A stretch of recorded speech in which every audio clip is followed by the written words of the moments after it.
Oh, there's some fuckers down there. Oh, it's one of those verminous scums. I hate them. Yeah, there's some for you as well. Oh, there's not one for you as well. Wait, do they know how to get here? Oh shit, there's a ladder. Oh shit, oh fuck. Oh god, they're coming up here. No, get down. Ah, shit. Shit, I'm being punished. I'm facing the consequences of my actions. I hate the consequences of my actions. They're the worst consequences. Oh shit. Oh fuck. Oh bollocks.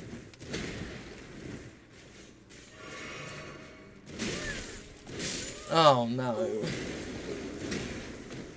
There was a ladder.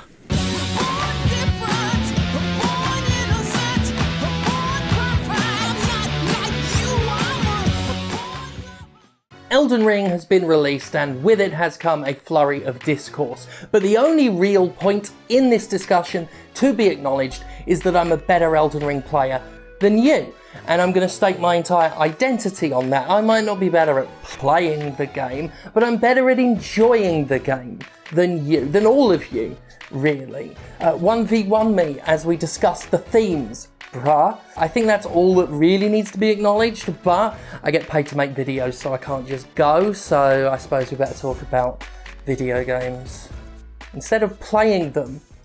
You know, I'm not one for the just shut up and play fucking video games rhetoric. I do, in fact, find it quite tasteless and borderline offensive at times. I'm often told to just shut up and play video games when I dare to talk about industry abuse, or examine game industry trends through a mildly political lens, or when I talk about social issues on my social media. The just play games attitude prevalent in the online gaming community is intellectually lazy, philosophically cowardly, and typifies aggressively apathetic centrism that one finds embodied by the privileged entitlement of a class of nerds that has never had to think about a real problem in their lifetime. All that said, if hardcore From Software fans could just shut the fuck up and play video games, I think I'd enjoy that very, very much. Let me specify that. I'm talking about a particular type of supposed, alleged, hardcore From Software fan. A new From Software game has been unleashed upon the world, and with it has come the same tiresome,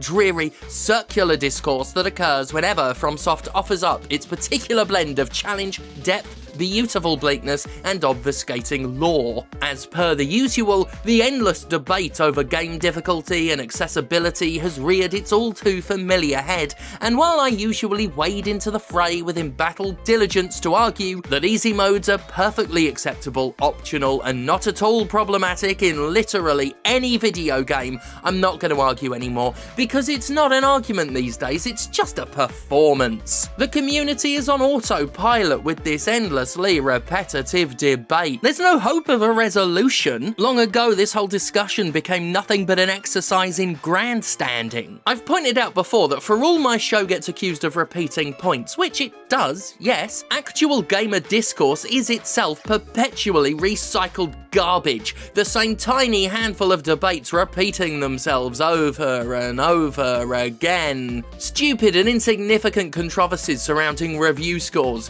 whether or not a game is too woke for daring to have women and queers in it, the gatekeeping aversion to accessibility in protest of the mythical casualization of video games, and that's it, isn't it? Craig, are there any more things that the gamers care about? That pretty much is all that the full-time hardcores who've made their entire identity gaming give a shit about, right? I don't know, maybe not. I don't particularly care anymore. Maybe I left a few more regurgitated topics off the list, but it won't have been many. God, just fuck traditional gamer TM discourse. It's just so fucking puerile. And I've been doing this job for over 10 years and nothing's been resolved. Nothing has changed. Why did I respond to Jason Schreier's tweet? Why did I do it? Why do I do these things to myself? That's all my replies have been for days. We could have all been just simping over this selfie, but instead everyone's talking about whether you need a notebook for Elden Ring. I shouldn't have done it. I do it to myself. Anyway, Elden Ring. It's a very good game. While we're on the topic, it's quite forgiving by Soulsborne standards, but given the series' penchant for punishing its players' mistakes, that's not saying too much. Regardless, there's been another shitstorm of debate over how accessible it should be, whether easy modes are the devil, and the merits of obtuse, willfully uninformative game design, and just... God, I'm tired of it. That's what I thought as my Twitter replies were inundated. I actually don't want to hear it anymore. The fan base is indeed fucking exhausting. The get good attitude that has festered among hardcore Souls fans for years is truly contemptuous at this stage.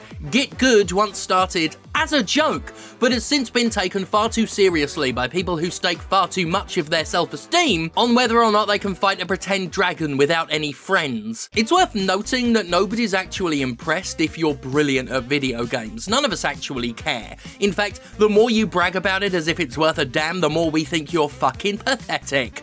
Okay, that's harsh. It's okay to feel accomplished at making your way through a particularly challenging video game, but once you start talking about it as if it makes you better than other people, if you start sneering at those who needed help and bemoaning video games being made more welcoming to newcomers or those with disabilities, you can just go ahead and fuck yourself. Literally fuck yourself, because Lord knows I don't think you should inflict your pointless little genitals on anybody else. There's no debate to be had here.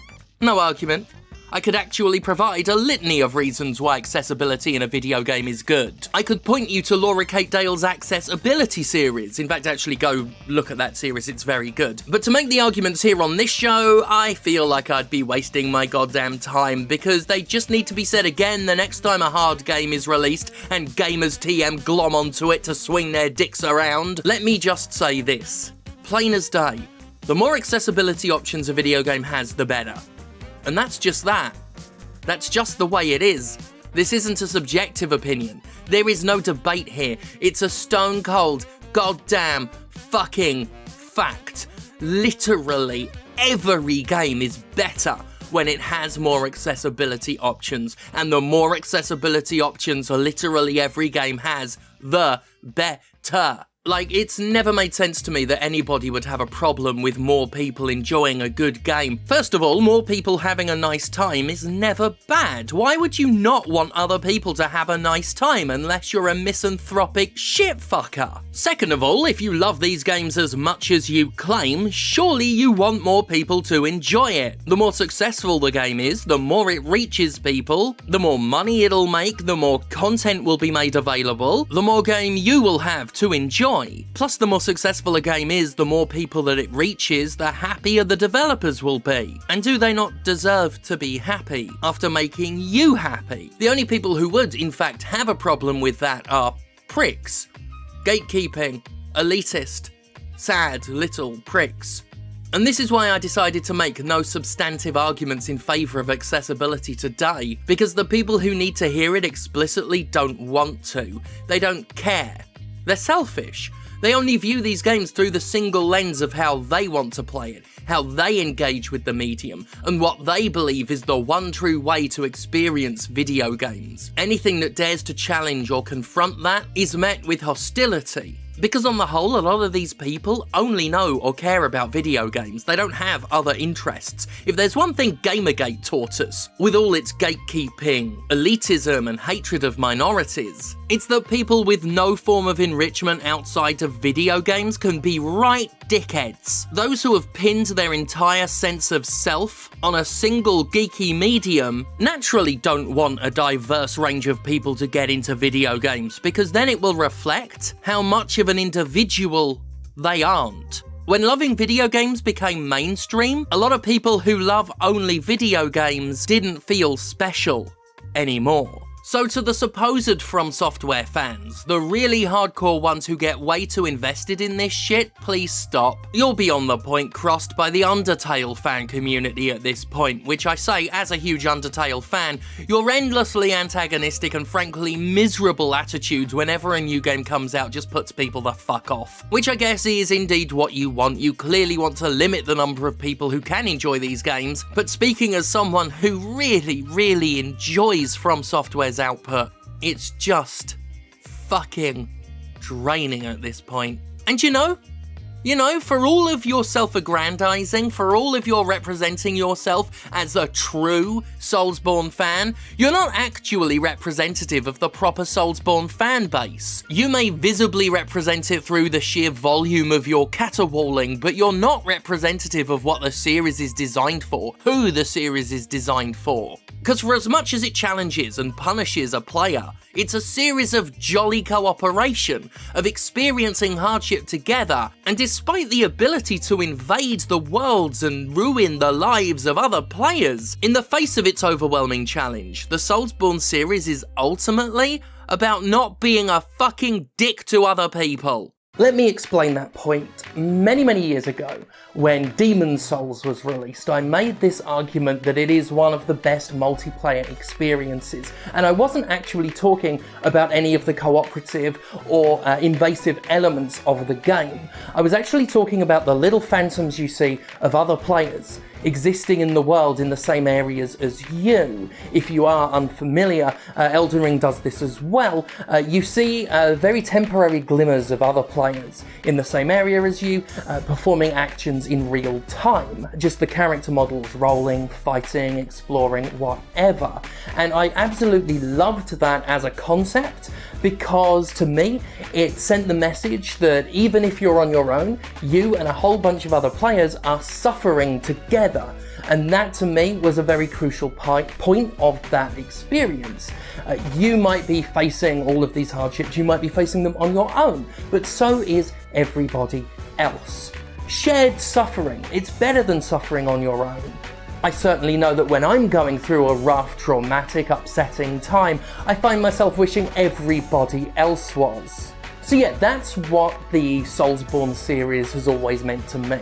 Shared suffering, shared pain, and I think a lot of the people who truly love that series sort of embrace.